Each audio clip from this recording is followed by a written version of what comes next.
We're stepping inside to uncover the heartbreaking hidden histories of the people buried here. From enslaved individuals to families completely devastated by disease.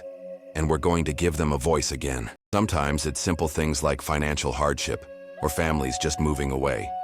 But other times, the reasons are much darker.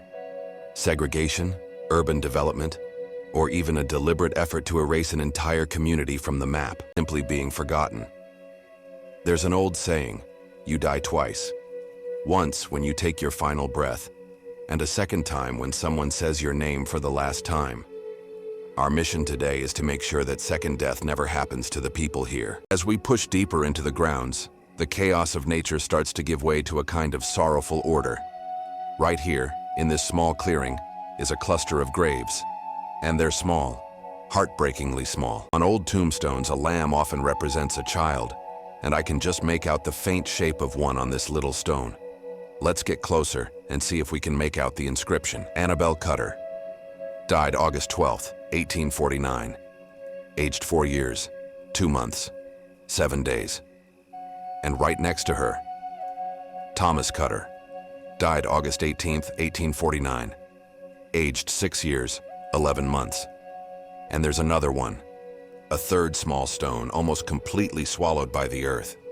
This is the footprint of a 19th century epidemic.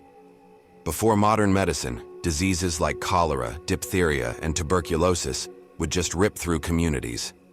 In 1849, a massive cholera outbreak hammered this region, and with no sanitation or clean water, it spread like wildfire. Losing one child is a tragedy that's impossible to imagine. But to lose 2, maybe more, in a single week. That's a level of grief I don't think any of us can comprehend. These stones aren't just markers of death. They're expressions of love from a family that was shattered by an enemy they couldn't even see. They mark a time when a staggering 25% of all deaths were children under the age of 5.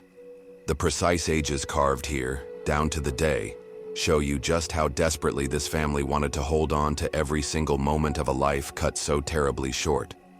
And their story, this story of profound loss, was almost completely wiped out by time.